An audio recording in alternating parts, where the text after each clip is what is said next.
नमस्कार। आज मैं अपनी किशोरावस्था की छोटी बहनों के पीरियड या मासिक में आने वाली समस्याओं के बारे में जानकारी देना चाहूँगी। ये जानकारी बहुत ही आवश्यक है क्योंकि हमारे जीवन में जैसी लड़कियाँ एडोलेसेंट पीरियड में आती हैं, प्यूबर्टी स्टार्ट होती है, जब उनका पीरियड स्टार्ट होता है उसमें उनको काफ़ी समस्याओं का कई बार सामना करना पड़ता है, जिसको उनको कई बार शर्म के कारण वो बोल भी नहीं पाती हैं। तो ये कौन कौन सी समस्याएं हैं? जैसे ही पीरियड शुरू होता है तो सबसे पहले आता है कि वो पीरियड कई बार समय समय पर वक्त पर नहीं आता, हर महीने नहीं आता। तो इससे उनकी माताओं को चिंता होने लगती है और वो अस्पताल में आते हैं। उनको लगता है कि पता नहीं क्या दिक्कत हो गई है, क्यों महीना या मासिक समय पर नहीं आता। तो जो पीरियड है वो हमेशा 13 से 14 साल की उम्र में या 12 से 13 साल की उम्र में शुरू हो जाता है। जब पीरियड शुरू होता है तो शुरू में वो रेगुलर नहीं होता, क्योंकि हमारा जो पीरियड शुरू होने के बाद कुछ समय लगता है कि वो हर बार मासिक पे आए। तो इसमें कोई चिंता की विषय नहीं है, तो इसमें आप बिल्कुल भी मत घबराएं। कई बार 1 से 2 साल का समय भी लग जाता है पीरियड को रेगुलर होने में, तो आप बिल्कुल निश्चिंत रहें। दूसरी समस्या होती है, जब पीरियड शुरू होता है तो ब्लीडिंग ज़्यादा होती है।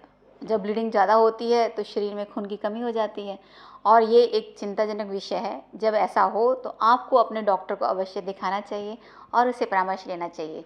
तो आप सबसे पहले क्या कर सकते हैं, जब खून हमको पता है कि ज़्यादा जा रहा है तो खून शरीर में कम ना हो, तो इसमें हमको ऐसे खाने खाने चाहिए जिसमें कि आयरन की मात्रा ज़्यादा हो, जैसे कि चुकंदर है, खजूर है, काले चने हैं, सत्तू है, हरे पत्ते वाली सब्जियां हैं, उनका सेवन ज़्यादा करना चाहिए और आयरन की गोली भी खा लेनी चाहिए। साथ में विटामिन सी चाहिए होता है, जो कि आप एक नींबू को दाल में अगर निचोड़ दें तो आपको विटामिन सी मिल जाता है। और प्रोटीन की अमाउंट भी खाने में ज़्यादा होनी चाहिए। जैसे पनीर है, अगर आप शाकाहारी हैं तो पनीर ले सकते हैं, और अगर आप नॉन वेजिटेरियन तो अंडा या मीट मांस भी ले सकते हैं। तो अगर आपको ब्लीडिंग ज़्यादा होता है तो आप जब डॉक्टर के पास जाते हैं तो डॉक्टर 2-3 जांच कराता है, जैसे कि थायराइड की प्रॉब्लम हो सकती है। अगर थायराइड की प्रॉब्लम हो तो भी ब्लीडिंग ज़्यादा होती है, तो उसके लिए सिंपल सा टेस्ट है और बहुत महंगा भी नहीं है। तो T3, T4, TSH ये टेस्ट हमको करवाना होता है और एक बार अल्ट्रासाउंड कराना होता है। और एक हम लोग खून की जांच, जैसे कि CBC, जिसमें हम देखते हैं कि खून कितने ग्राम है, खून जमने की शक्ति नॉर्मल है या नहीं है, ये सब बस बेसिक जांच करते हैं। तो जब भी ये समस्या हो आप नज़दीकी किसी भी डॉक्टर के पास जाएं, अपनी ये जांच कराएं और बीमारी का पता चल जाएगा और उसके मुताबिक उसका इलाज हो जाएगा। इसमें कभी भी घबराने की ज़रूरत नहीं होती है। आप समय पर आयरन की गोली लें, उचित संतुलित आहार खाएँ और जो भी समस्या, अगर थायराइड या कोई और समस्या है तो उसका उचित दवाई ले सकते हैं। और दूसरी समस्या क्या आती है, जब आप देखते हैं कि कई बार ब्लीडिंग बहुत ज़्यादा होती है और बंद ही नहीं होती है और खून बहुत ज़्यादा जाने लगता है। जब ऐसा हो तो हमको कई बार दूसरी दवाइयों की मदद लेनी पड़ती है, जैसे कि लोकल हीमोस्टैटिक एजेंट होते हैं, ट्रेनेक्जिमिक एसिड है। ट्रेनेक्जिमिक एसिड हम लोग देते हैं बच्चों को या हमारी किशोरावस्था की लड़कियों को। और अगर उससे भी कंट्रोल नहीं होता तो कई बार हम लोगों को हार्मोन की गोलियां भी देनी पड़ती हैं। तो इससे घबराने की कोई ज़रूरत नहीं है। अगर हार्मोन की गोली लेनी भी पड़ जाए तो 21 दिन के लिए होती है, वो ले सकते हैं। वो 3 से 6 महीने चलती है, तो घबराने की कोई भी बात नहीं है।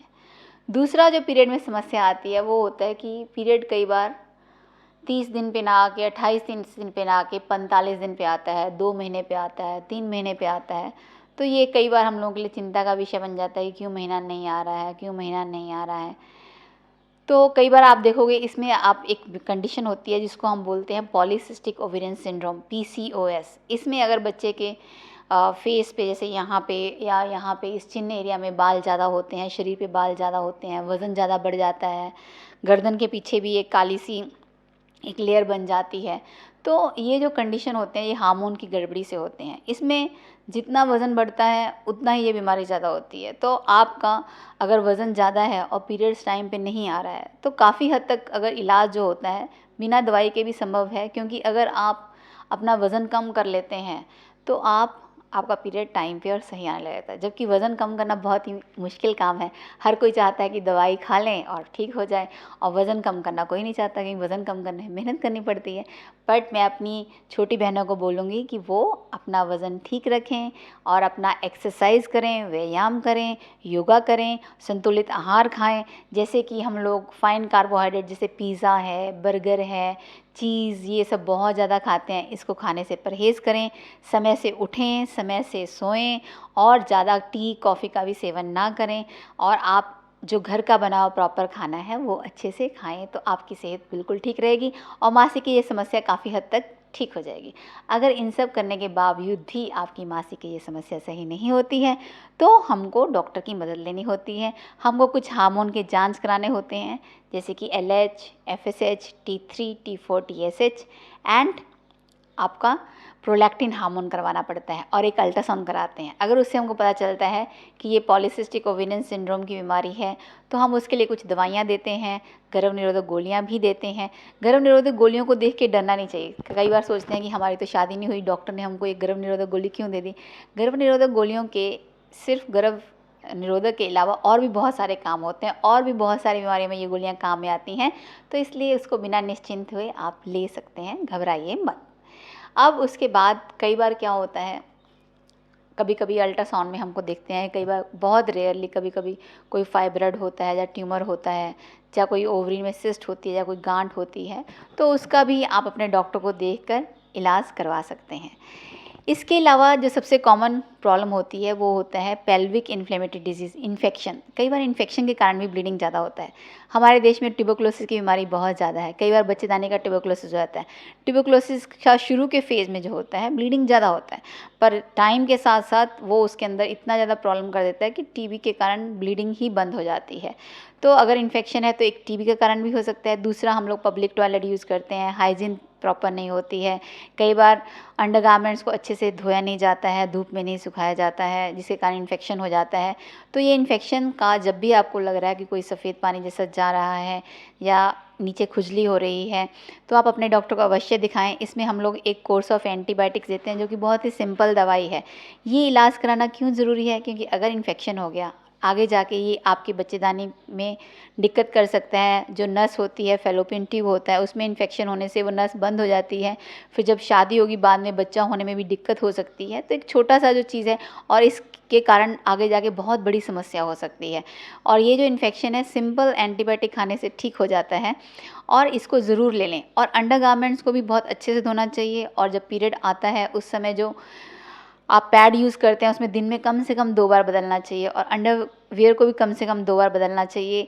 हम लोग शर्माते हैं, नॉर्मली घर में कहीं भी किसी कोने में अंडरगारमेंट्स को टांग देते हैं, वो धूप में अच्छे से सूखते नहीं हैं, ना ही उसको प्रेस से अच्छे से सुखाया जाता है। तो ये सुखाना बहुत ज़रूरी है।